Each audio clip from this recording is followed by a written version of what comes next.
Okay, everybody, let's get right into the haves and the have-nots review. So David, he went into cardiac arrest. So you could kind of, you could probably kind of tell that's what it was from last week. But when the episode starts out, of course, Jeffrey is freaking out, and Madison just tells him, okay, well, his EKG was irregular, and he went into cardiac arrest, and as to anything further, the doctors need to tell Jeffrey that that's what Madison says. And so Justin is still there, and he goes off yelling and saying all this stuff, and he's saying, well, the doctors could have told you that or something, not that bitch nurse. And I'm like, Justin, you are really trying it. And it's one of those kind of situations where where you're trying somebody at work and they can't say anything to you because they're at work, and that's what Justin is doing. So Jeffrey tells him, shut up, just shut up.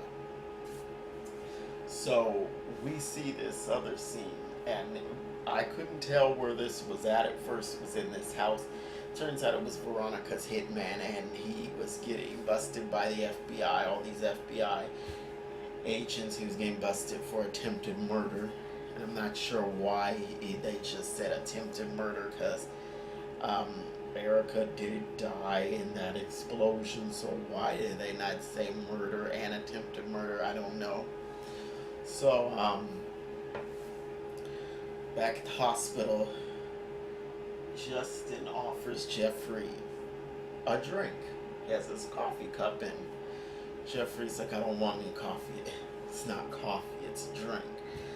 And Jeffrey he's at it with Justin, which I'm not sure if he's really at it, because, he goes back and forth with Justin. And so he was angry this time. He slapped that cup out of Justin's hand. He's like, I don't want it. Leave. Go on. We're through. And Jeffrey, he called him out. He said, the only reason you want to stay is to watch me. And he's trying to be like, oh no, I just want to be here for you. And then he goes off and he's all like, well, you just want to be alone with that bitch nurse.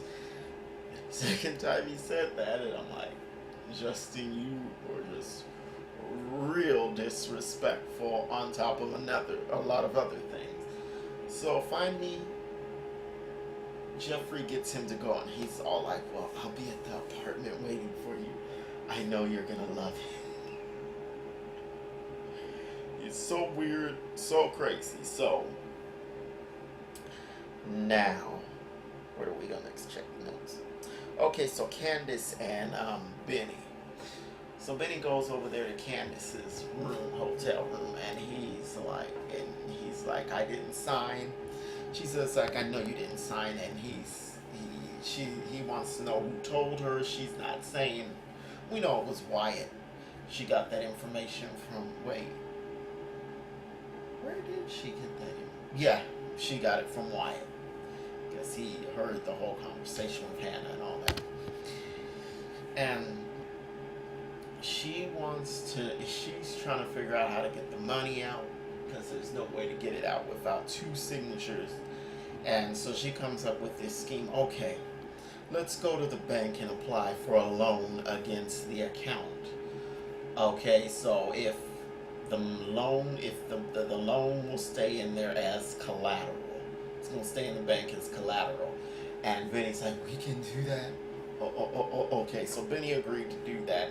That's just going to put him at even more odds with Hannah. Him going along with Candace like that. So Benny goes, and here comes Landon. He brings her this dress. Put it on. There's going to be a car coming for you, and you're going to go to a restaurant. And he goes into all this stuff about how the committee wanted Candace, and how they made things happen. And he details that there were other girls that did not work out. There was this one girl that they wanted, and she, they did everything for her to get her together to be the first lady, and she didn't want to do it. And Landon's like, okay, guess what happened to her? I clearly that was being implied that they killed her or did something to harm her. And Candace is like, what? And Candace is looking like, she's not looking scared, she's just looking, let's say, concerned. So let's get back to the FBI and Veronica. So her hitman, Veronica's hitman, calls her on the phone, and he's like, well, I need some help. And she's like, get another lawyer, I can't help you. So we see him in the holding cell, and the FBI had put him up to calling her to try to get her. And that didn't work, because she just hung up on the guy. So the one FBI agent, he wants to, okay, so let's try to get her on domestic terrorism. His partner's like, what's that gonna work? And so they're gonna try to make it work. So let's get over to Derek and Hannah. So Derek is comforting Hannah, and he's like, I just want to make sure you're okay. I want to be here for you. Then he takes out 2 tickets for 2 weeks in the Bahamas. And Hannah's all like, oh, I can't go. And then she said no before she even saw that the booking was for 1 room with 1 king-size bed. And she said, no, I can't. I can't do that. I can't get in the bed with you. And she's like,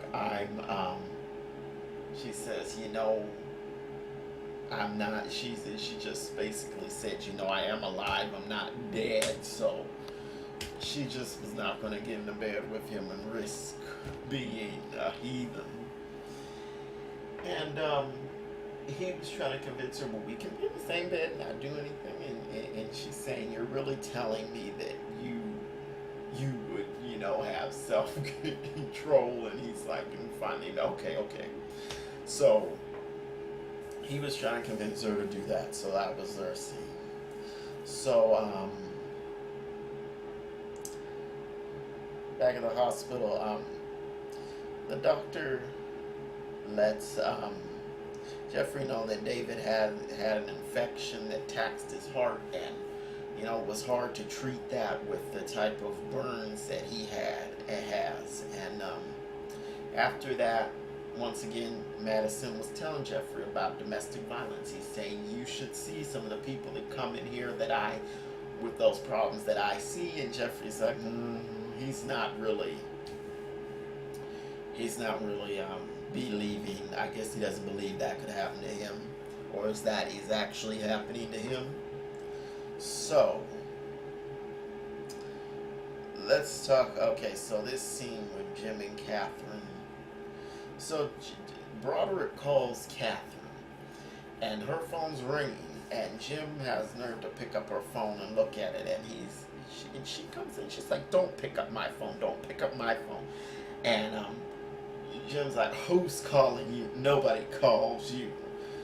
She's just like, So she answers the phone, and Broderick is like, when can I see you again, and all of that. And she kind of takes it like it's a business call. I wanted her to, to really just say something to get on Jim's nerves. And I'm like, why do you even care, Jim, who she's talking to? Who is calling her? So she sets up time to meet Broderick. And when she gets off the phone, Jim's all like, who was on the phone? And she's like, she's like, nobody, because nobody calls me. She was playing off of what he said. So Wyatt comes downstairs, and he's still trying to get out the house. Jim's like, no, that's not happening. And so Wyatt gets on the phone. He's like, okay. He gets on the phone. He calls DA, and he's like, well, my parents have me locked up in the house. I can't get out, so can you come down and take my statement? The DA thinks that he's playing games, but he convinces him, to take action. And so the DA, he calls for Sarah, and I guess they're going to head over there. So, despite this happening, Jim is like, I've got this. He's telling Catherine, I've got this. And I'm saying, no, you do not hack Jim. So, back at the hospital, Jeffrey is talking to David, and once again, David wants him, okay, please go find the contact information for Erica's family. And then he says, your mother will not win. So David is determined to just triumph over all of this. And so Jeffrey, he's about to leave, and Madison is off, and he runs into him out in the hallway, and he like, do you want to come with me to why are you asking Madison to come with you just to look for some stuff at your father's house? And I'm like, you're a hoe, Jeffrey. We know why you want Madison to go with you. You're trying to get him alone in a house, and Jeffrey's just a hoe. You can't say more than that. You can't even, you can't say more than that, he's just a hoe. So, okay, now back to Veronica. So she comes home and she finds the FBI in her house. She's angry because the housekeeper let them in, and they want her to go to the station with them, but she refuses. And the one agent, he's like, well, we can make you go if we're on terrorism charges, domestic terrorism. And they kind of go back and forth, and they finally leave, and then she's yelling at the housekeeper for letting them in. And you know how Veronica is. So at this restaurant, Candace walks in. She has on the dress that Landon brought to her, and she sits down at the table with Charles, and she's obviously not feeling this, and but she tells Charles, aren't you going to get my chair? So he does that, and then she says, can I have some wine? And he's all like, well, we're being watched. And she's like, why are you, her whole obsessive, why are you making me do this? And Charles is like, he's denying that she's being forced to do this. And he says, you can leave, and she gets ready to go. She gets up to go, and then she comes back, and she's like, what are you going to do to me if I leave? Landon told me about that other girl, and and Charles is like, you know what, just forget about what he said about that other girl. He doesn't really deny that something did happen to somebody. He just says, forget about that. He kind of just brushes it off. And Candace leaves. She leaves the restaurant. I'm like, clearly that's not going to be the end of this whole thing. He's going to continue to pursue Candace and harass her and try to make her be the first lady. So we know that's going to continue on. So let's get back to Jeffrey and Madison. So they get to David's house, and they go upstairs, and Jeffrey starts, and it's awake, but when they get to the house, Jeffrey asks Madison, do you want to come upstairs and help me find something? And I'm like, find what?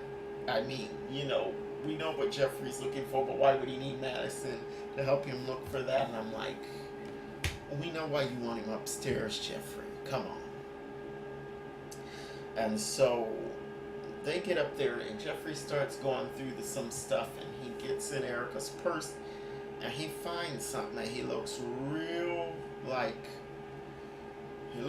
shocked, and but he doesn't say what it was. He starts going into this about, well, tell Madison, well, in school I had a crush on you. Madison's like, but I was fat,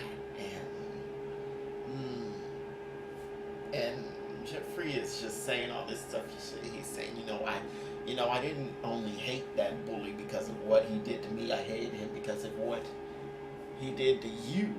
And I'm like, okay, Jeffrey, you're really bringing it on really thick here. I don't know what his anger was. So, of course, they end up kissing. And Veronica walks in, and she's just, I'm like, you shouldn't even be in that house. You're not welcome there. It's not your home. And, if you're just going to walk into people's homes where you were not welcome, you're going to get an eyeful. So, that was the episode. I believe next week is the season finale. That's the season finale next week. I haven't looked at the preview, the promo they put up on TV. I haven't looked at that one yet, but I'm hoping that it's going to be very good. So as always, thank you for watching. If you've got any comments or anything to say, just leave them below, and like and subscribe, and I will see you next episode. Oh, and next week is election day, so don't forget to vote. That's going to be the same day as the Haves and the Have-Nots come on, the season finale, so please don't forget to vote. Go vote, then come home and watch the season finale. And if you can, after you finish looking at that, look at some of the election results, or check out some before the show comes on. But so Tuesday is voting, and the Haves and the Have-Nots. So thanks for watching, and I'll see you next time.